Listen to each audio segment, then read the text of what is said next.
Que ce cantique « Regarde à la croix » n'est pas une bonne introduction pour la suite de notre prédication sur le thème de la croix. Je vous invite à ouvrir vos Bibles dans l'évangile, pas dans l'évangile, dans l'épître de Paul, pardon, aux Corinthiens. 1 Corinthiens chapitre 1. Et on va reprendre à partir du verset 17.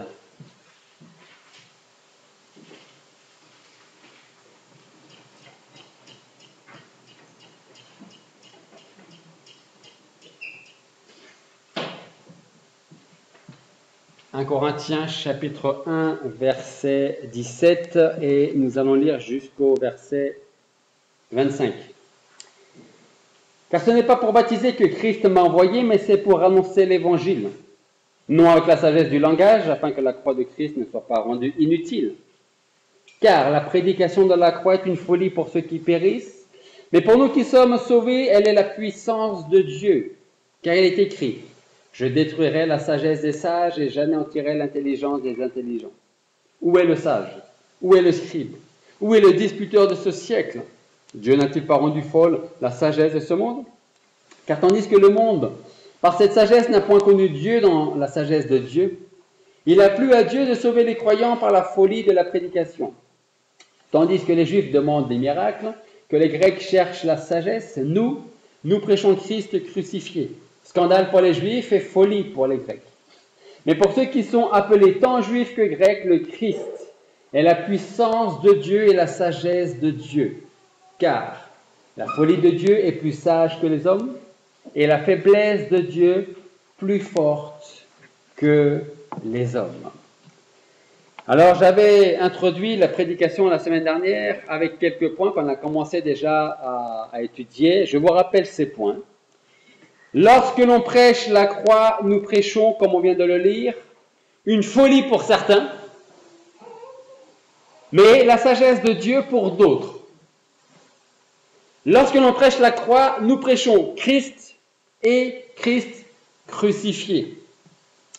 Lorsque l'on prêche la croix, nous prêchons une occasion de chute pour quelques-uns, mais le salut pour d'autres. Lorsque l'on prêche la croix, nous parlons d'un lieu d'opprobre et d'humiliation. Lorsque l'on prêche la croix, nous prêchons la réconciliation. Et enfin, lorsque nous prêchons la croix, nous prêchons qu'il n'y a qu'elle par qui nous pouvons recevoir la paix de Dieu. Alors, on a vu les premiers points la semaine dernière. Si vous ne l'avez pas vu, si ça vous intéresse, vous pouvez toujours aller sur le site de l'Église. Vous pourrez entendre la première prédication. Et donc, aujourd'hui, nous allons reprendre avec le point suivant. Lorsque l'on prêche la croix, nous parlons d'un lieu d'opprobre et d'humiliation. Je vous invite à ouvrir vos Bibles. On va revenir garder 1 Corinthiens. Là, on va aller en Philippiens chapitre 2. Philippiens chapitre 2, versets 1 à 8. Philippiens chapitre 2, versets 1 à 8. Et ce passage nous dit, cela c'est toujours l'apôtre Paul qui parle ici, et il dit, « S'il y a donc quelque consolation en Christ, s'il y a quelque soulagement dans la charité, s'il y a quelque communion d'esprit, s'il y a quelque compassion et miséricorde, rendez ma joie parfaite, étant en bonne intelligence, ayant une même charité, une même âme, un même sentiment. » La suite, la parole de Dieu est pour tout le monde, mais regardez bien la suite, parce que souvent on fait des choses à contre-cœur. La suite, l'apôtre Paul dit, « Ne faites rien par contestation, ni par vaine gloire, mais que chacun de vous regarde les autres par humilité comme plus excellents que lui-même. Ne regardez pas chacun à votre intérêt particulier, mais aussi à celui des autres. Ayez en vous les mêmes sentiments que Jésus-Christ. » Et retenez bien la fin de ce passage qui nous dit, « Lequel, Jésus, Étant en forme d'homme, n'a point regardé comme une proie à saisir d'être égal à Dieu, mais il s'est dépouillé lui-même, ayant pris la forme de serviteur, devenant semblable aux hommes et revêtu de la figure d'homme. Il s'est abaissé lui-même en se rendant obéissant jusqu'à la mort, même jusqu'à la mort de la croix. Je ne sais pas si je vous avais posé cette question la semaine dernière, mais je vais en tout cas vous la poser ou vous la reposer aujourd'hui. Vous êtes-vous déjà senti humilié? Je vous ai posé cette question la semaine dernière? Non. Ok. Vous êtes-vous déjà donc senti humilié? D'une manière ou d'une autre, hein? Alors, je ne sais pas si j'ai vraiment besoin d'attendre une réponse, parce que je pense qu'on a tous été d'une manière ou d'une autre, même personnellement, enfin involontairement, on s'est senti bête d'avoir dit ou d'avoir fait quelque chose. Donc, je pense pouvoir répondre pour tout le monde en disant oui, on s'est tous un jour, un autre, un moment ou un autre senti humilié d'une manière ou d'une autre. Si je vous pose cette question, c'est pour qu'on puisse comprendre ce qu'est vraiment l'humiliation. Alors, je n'irai pas jusqu'à vous demander quelle a été votre pire humiliation, parce que ça vous regarde, mais j'espère que c'est déjà évacué de votre esprit. En tout cas, nous savons ce qu'est ou ce que peut être l'humiliation. Donc, ça veut dire qu'on peut peut-être commencer à comprendre, si on y arrive, l'humiliation du Fils de Dieu quand il a été cloué sur la croix. Les versets 6 et 7 de notre passage nous dit « Lequel, étant en forme de Dieu, n'a pas regardé comme une proie à saisir d'être égal à Dieu, alors qu'il est l'égal de Dieu, mais il s'est dépouillé lui-même, ayant pris la forme de serviteur, devenant semblable aux hommes et revêtu de la figure d'homme. » Lorsque l'on prêche la croix, nous parlons d'un objet d'humiliation. C'est certainement pour cela que beaucoup considèrent la croix comme une folie. L'apôtre Paul dit quand on prêche la croix, pour certains c'est de la folie. Et comme on l'a souligné la semaine dernière, comment quelqu'un qui prétend venir du ciel pour nous sauver, finit en fait sur une croix? Humainement parlant, on peut se dire, mais il y a quelque chose que je ne comprends pas. C'est de la folie. Quelqu'un qui se prétend être sauveur ne peut pas mourir sans sauver personne. Ou alors c'est un fou. Mais la sagesse de Dieu nous dit, tu ne peux pas te sauver toi-même. Tu veux faire quoi? Tu veux apporter quoi? Tu veux dire quoi? Si, Dieu pourrait nous dire, s'il y avait un autre moyen pour toi d'être sauvé, crois-tu que j'aurais donné mon fils sur la croix? Vous êtes prêts, pour ceux qui ont des enfants, à donner votre enfant pour une raison si on peut éviter de donner son enfant, perdre la vie de son enfant, s'il y a un autre moyen? Non. Parce que vous tenez à votre enfant. Donc pour certains, la croix est tout simplement une folie. Mais pour d'autres, c'est la sagesse et la grâce de Dieu. Pensez un instant à ce que le Seigneur a laissé dans les cieux pour venir nous sauver. Alors, je vous demande de penser à ça, mais je crois qu'on n'arrive même pas à penser ce qu'il a dans les cieux. Et d'ailleurs, ce qui nous attend dans les cieux. Essayons avec notre pensée, notre imagination, de savoir tout ce que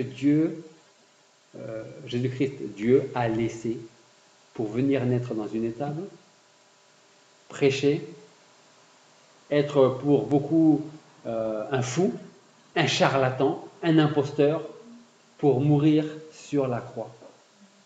Mais ça ne s'arrête pas là. Après la croix, il y a l'ensevelissement, mais après l'ensevelissement, il y a la résurrection de Christ. Et pour certains, ça aussi c'est une folie, parce qu'un mort ne ressuscite pas. Mais pour d'autres, c'est la puissance de Dieu. Donc, essayons de penser un instant à ce que le Seigneur a laissé pour nous dans les cieux. Son royaume, sa gloire, sa splendeur, ses richesses. Pour qui? pour des gens comme nous, pour des pécheurs. On a chanté ce cantique, regarde à la croix. La troisième strophe nous dit « Tu ne peux pas effacer par ton sang, par tes larmes, ton long oubli de la divine loi. Pour vivre et triompher, il n'est pas d'autre arme que l'humble regard de la foi. Regarde et crois. Jésus, divin soleil, dissipera tes larmes. Regarde à la croix. » Pourquoi son sang a coulé? Et pour qui son sang a coulé? Pour nous. Pourquoi? Parce qu'il n'y avait aucun autre moyen pour nous d'être sauvés. Tout simplement. C'est ça le simple message de l'Évangile. Pécheurs, donc condamnés, Christ, son salut. Ça peut être simple à dire, ça peut être tout aussi simple à croire, encore faut-il vouloir croire. Est-ce que nous serions prêts à abandonner le peu que nous avons pour mourir pour quelqu'un qui ne nous aime pas?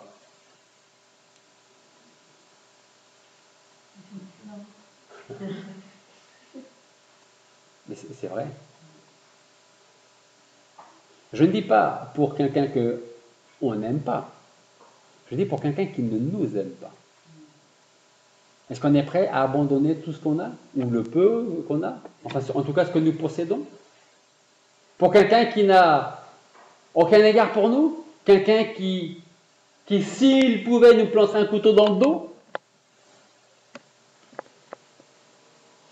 C'est ce que le Seigneur a fait. Pour nous.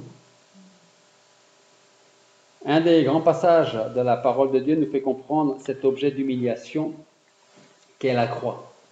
Ce passage, vous le connaissez bien, c'est Ésaïe chapitre 53. Et dans les 7 premiers versets, nous lisons « Qui a cru à notre message?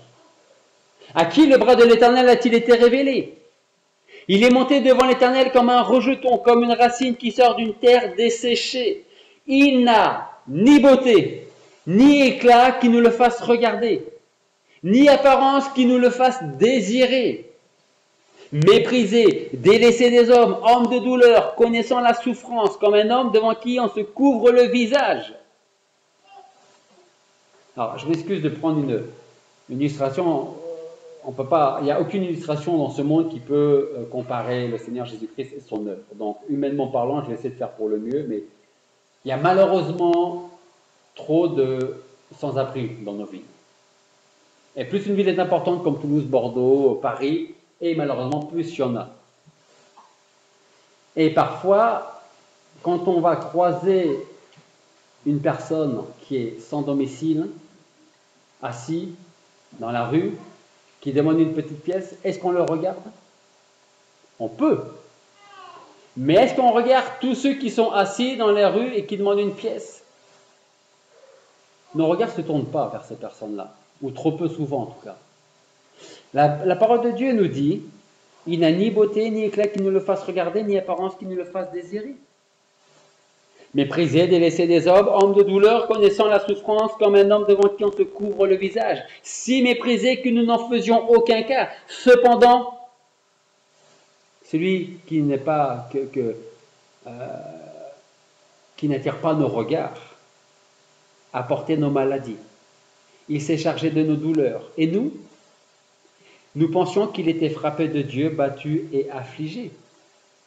Mais il était meurtri pour nos péchés, frappé pour nos iniquités. Le châtiment qui nous apporte la paix est tombé sur lui.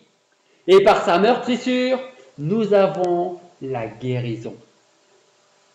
Nous étions, la Bible nous dit, tous errants, comme des brebis. Chacun suivait son propre petit chemin en pensant que c'est le bon chemin. Et ce n'est pas une religion, une église, des chrétiens ou autre qui va nous dire ce que je dois faire et quel est le chemin que je dois prendre.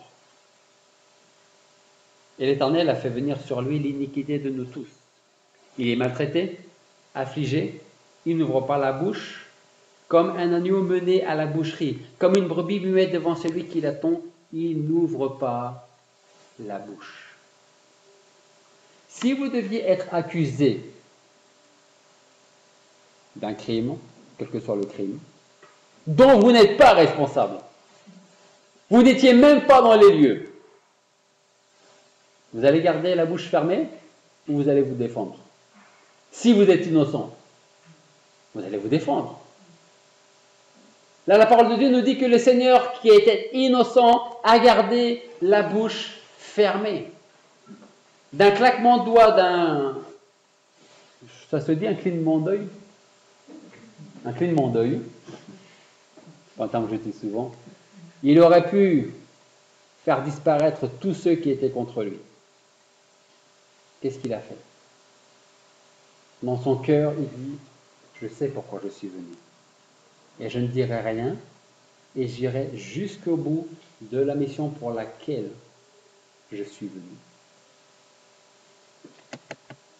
Lorsque l'on prêche la croix, nous parlons d'un lieu d'opprobre, un objet de honte et de déshonneur.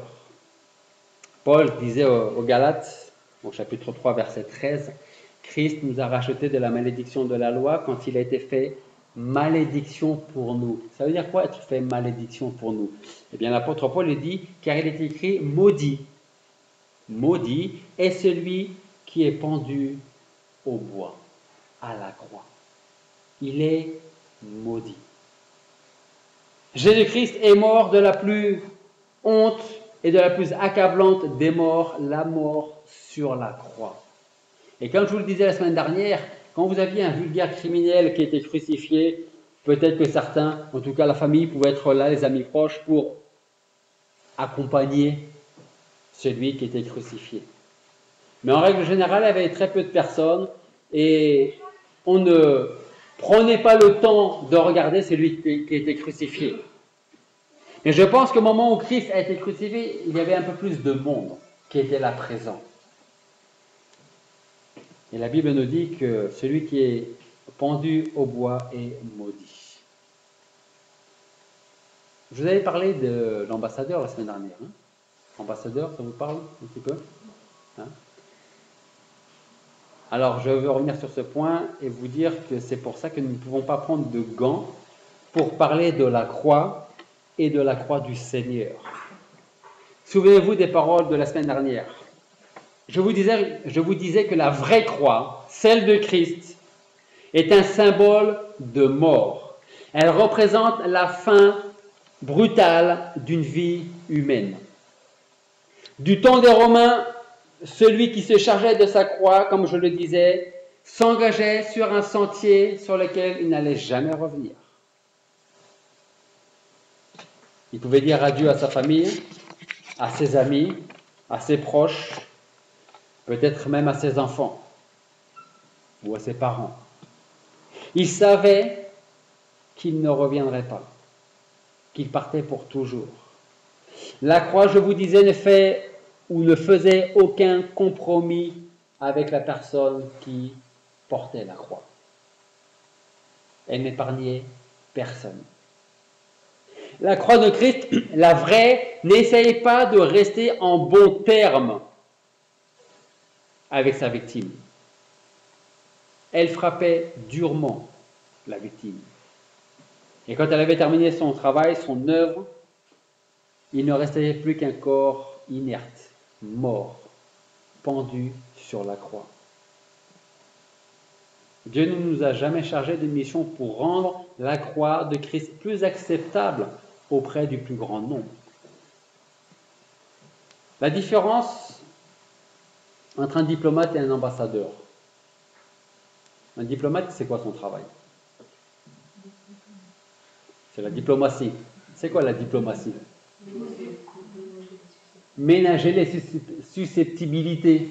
Essayer d'arranger les choses entre deux personnes, entre deux parties, entre deux pays. Il y a des diplomates qui essayent d'arranger les choses entre les États-Unis en ce moment et la Corée du Nord. Pour éviter quoi? Que ça empire. Donc le diplomate, il va faire tout ce qu'il peut, il va utiliser les plus belles paroles qu'il peut avoir pour apporter de la diplomatie, pour faire en sorte que la tension redescende et que deux personnes se réconcilient d'une manière ou d'une autre, ou en tout cas qu'on trouve un moyen d'arranger la situation. Le travail de l'ambassadeur, il est là pour faire quoi? Il représente son pays. Il va défendre son pays.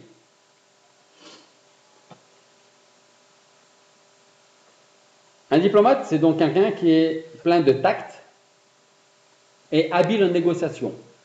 En principe, un bon diplomate.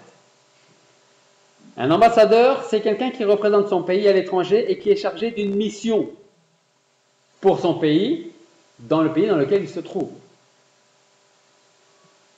À votre avis, Dieu nous demande en premier lieu d'être quoi? Diplomate ou ambassadeur? Ambassadeur. Dieu nous demande aussi d'être diplomate dans certaines situations. Mais concernant la croix de Christ, il ne nous demande pas d'être diplomate, il nous demande d'être ambassadeur.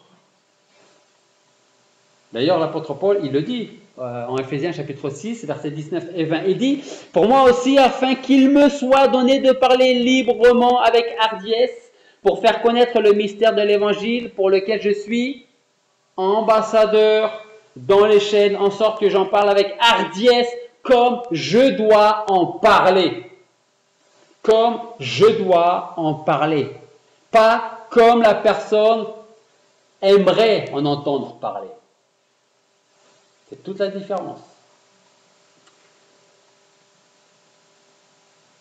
Pensez-vous vraiment que Dieu nous demande donc d'être des diplomates en ce qui concerne le vrai message de la croix? Pensez-vous que la croix fut diplomate quand le Seigneur la portait sur son dos déchiré par le fouet, quand il sortait de Jérusalem? Pensez-vous qu'elle a été diplomate quand on y cloua le Seigneur Jésus-Christ dessus?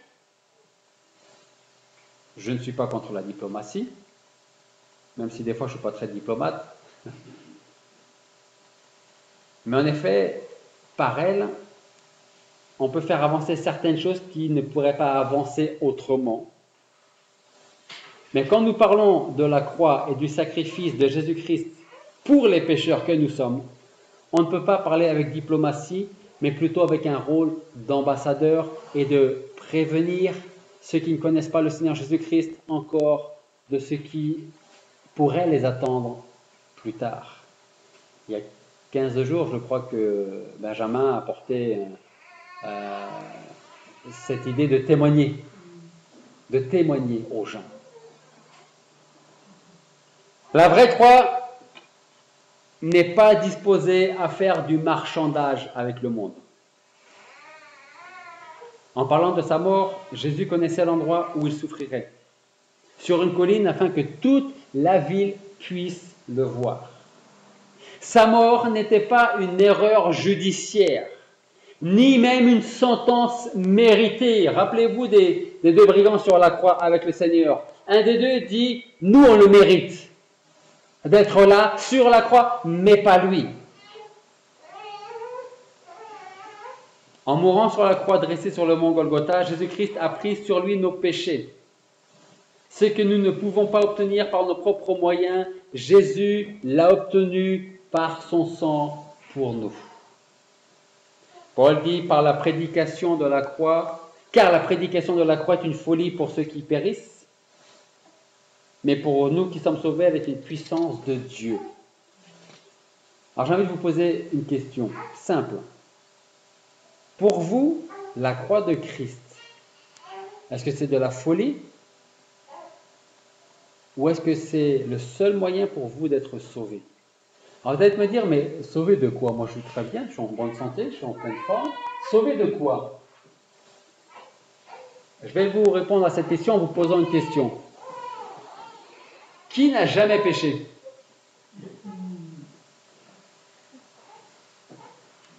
Quand on a péché, quel est le fruit du péché selon la Bible?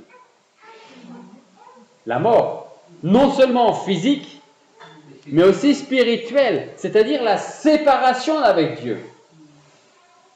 Alors on peut, durant toute sa vie, se dire, moi je ne crois pas en Dieu, mais croyez-moi, et je vous dis par expérience, parce que par ce que j'ai pu entendre, des gens qui, encore aujourd'hui, vous diront, je ne crois pas en Dieu, je les ai entendus pour certains dire, mais si Dieu existait lors d'un enterrement, à un moment ou à un autre, vous allez vous poser la question, croyez-moi, Je vous le garantis.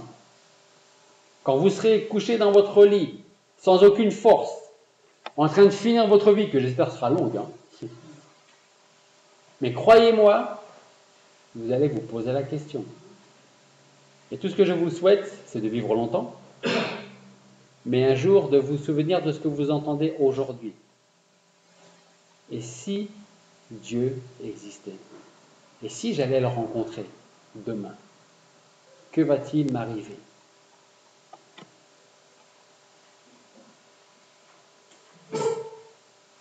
La prédication de la croix est une puissance de Dieu.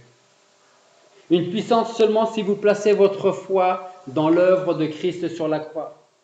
Et si vous dites, il y a 2000 ans, le Seigneur a payé ma dette pour que je sois pardonné, c'est seulement à ce moment-là que la victoire vous appartiendra. C'est seulement à ce moment-là que vous pourrez dire, maintenant je comprends le terme d'être chrétien. Parce que beaucoup font l'erreur, l'amalgame en se disant, moi je suis chrétien, je suis né dans un pays chrétien. Je ne vais jamais à l'église, mais je suis chrétien. Le chrétien, c'est celui qui donne sa vie au Seigneur. Si vous n'avez pas donné votre vie au Seigneur, vous ne pouvez pas, bibliquement parlant, vous considérer comme chrétien. Et entendez bien que je ne parle pas d'une religion ou d'une église. Je parle de chrétienté.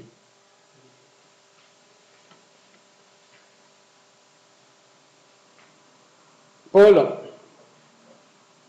disait en Galates 6,14, « Pour ce qui me concerne, donc, loin de moi la pensée de me glorifier d'autre chose que de la croix de notre Seigneur Jésus-Christ, par qui le monde est crucifié pour moi, comme je le suis pour le monde. » En Matthieu chapitre 16, versets 1 à 4, nous lisons, « Alors les pharisiens et les sadducéens vinrent à lui et lui demandèrent en le tentant, qu'il leur fit voir quelques miracles du ciel. Mais le Seigneur leur répondit et il dit, quand le soir est venu, vous dites, il va faire beau parce que le ciel est rouge. Et le matin, vous dites, il y aura de l'orage aujourd'hui parce que le ciel est sombre et rouge. Et il dit, hypocrite que vous êtes. Vous venez me voir, vous me posez des questions, mais vous connaissez la réponse. Vous savez bien discerner l'apparence du ciel, dit-il, et vous ne pouvez pas discerner les signes du temps. Une race méchante et adultère que vous êtes demande un miracle, mais on ne lui accordera aucun autre que celui du prophète Jonas. Et en disant cela, le Seigneur s'en va et il les laisse avec ces paroles-là. En fait, vous savez, le monde s'attend à ce que la puissance de Dieu se manifeste par de grandes actions, des miracles, des phénomènes spectaculaires. Et quand vous discutez avec quelqu'un qui ne croit pas en Dieu, ne soyez pas étonnés si vous dites « moi je ne crois que ce que je vois ». Et le jour où je verrai Dieu, je croirai en Dieu. Ou le jour où je verrai un vrai miracle se produire devant mes yeux, là je commencerai à me dire que Dieu peut exister. Vous vous souvenez de ça?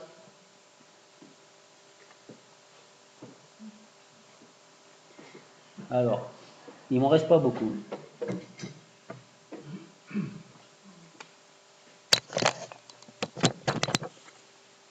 Vous viendrez chercher ça après si vous n'avez pas reçu. C'est un homme qui se tient dans la nature et qui dit « Dieu, si tu es réel, montre-moi un signe. » Donc, c'est le matin, c'est l'après-midi, c'est la nuit, c'est le lever du soleil. Et il dit « J'attends toujours. » Il y a tellement de signes de l'existence de Dieu autour de nous qu'on ne voit même plus ces signes. On ne les voit plus. Parce que pour nous, c'est tout à fait normal que le soleil se couche, le soleil se lève, la lune se lève, la lune se couche. C'est normal qu'il pleuve, c'est normal qu'il se fasse beau, c'est normal que les fleurs poussent. C'est normal qu'on respire. C'est normal qu'il y ait autant de myriades et de myriades et de myriades d'étoiles dans l'univers. C'est normal. C'est le Big Bang. Alors je m'engage dans un autre message là. Donc le monde s'attend, et peut-être vous vous attendez à voir des choses spectaculaires, que vos yeux puissent dire, ben ça c'est forcément Dieu. Les Juifs de l'époque demandaient à Jésus de voir cette puissance en action pour prouver que Dieu l'avait bien envoyé. Mais Jésus a refusé de répondre à leur demande parce que Dieu avait décidé de manifester sa puissance d'une autre manière. Et sa puissance, elle est manifestée dans la croix de Christ. Dieu a décidé que sa puissance se manifesterait seulement par la croix. Un lieu d'opprobre, d'humiliation. Aucun être humain n'aurait pu imaginer une telle chose. À l'époque, les Juifs attendaient à ce que le Seigneur Jésus, s'il était bien le Messie qu'ils attendaient, les délivre des Romains. Qu'il fasse quelque chose de prodigieux aux yeux des Juifs et aux yeux des Romains. Mais il ne les a pas délivrés des Romains. Et donc, de ce fait, pour eux, Christ n'était pas le Messie attendu. Que la croix, un instrument de torture qui affaiblit et fait mourir cruellement les hommes, puisse être le moyen choisi par Dieu pour être la plus grande puissance qui existe dans toute la création, cela pour beaucoup ne peut pas être acceptable. Et pourtant, il en est ainsi. Qu'on le veuille ou non, c'est comme ça. On va peut-être me dire, oh, mais t'es un peu carré, t'es pas ouvert à autre chose. Ben non, je suis simplement, moi, excusez-moi, mais je préfère rester dans mon monde, entre guillemets, et rester dans la parole de Dieu et dire ce que la parole de Dieu nous enseigne. Parce qu'il n'y a rien d'autre au-delà de ça. Rien. Vous enlevez ça, c'est pas la peine de venir à l'église, hein, et moi le premier. C'est pas la peine. Je finis.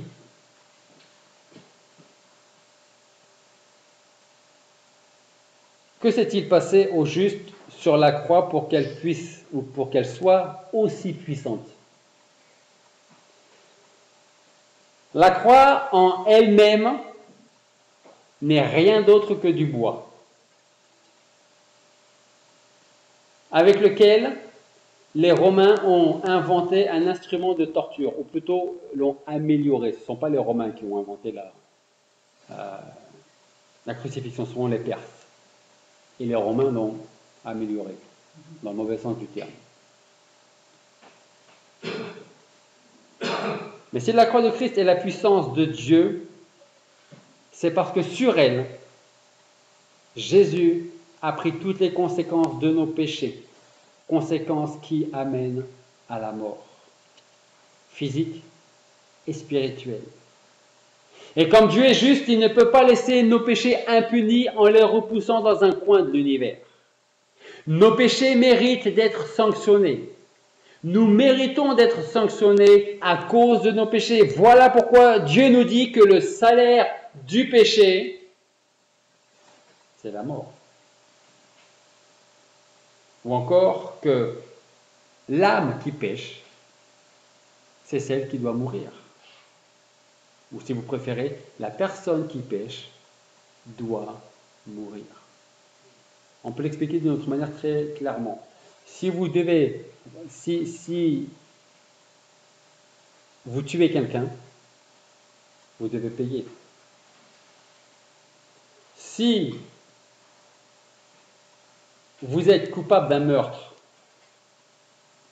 en répondant franchement, croyez-vous qu'on doit vous laisser en liberté simplement parce que vous avez tué quelqu'un? Est-ce que vous n'allez pas reconnaître que vous êtes coupable, que vous êtes responsable, et que si on vous arrête, vous méritez ce qu'on va vous infliger? Ne pas punir nos péchés serait injuste, car Dieu porterait atteinte à sa dignité. C'est donc la raison d'être de la croix de Christ. C'est la raison d'être de tous ceux qui se reconnaissent pécheurs et qui se tournent vers le Seigneur pour lui demander pardon pour leurs péchés. Et deux dernières phrases et je m'arrête. Si la croix de Christ n'est pas votre raison d'être, si elle n'est pas votre raison de vivre, alors tournez-vous vers elle. Venez au pied de la croix et demandez au Seigneur Jésus-Christ de vous sauver et de vous pardonner, et il le fera. Prions.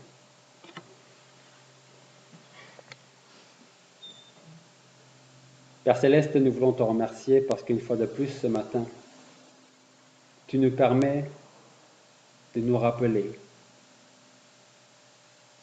le sacrifice de notre Seigneur Jésus-Christ, de reconnaître ton amour, mais en même temps ta justice, parce que tu ne peux pas laisser impunis nos péchés, le péché d'aucune personne. Père Céleste, nous voulons te remercier pour l'amour que tu as eu pour nous, au point de donner ton Fils Jésus-Christ sur la croix. C'est lui qui a pris nos péchés, les miens, sur ses épaules. C'est lui qui a reçu la condamnation que je méritais, que nous méritions.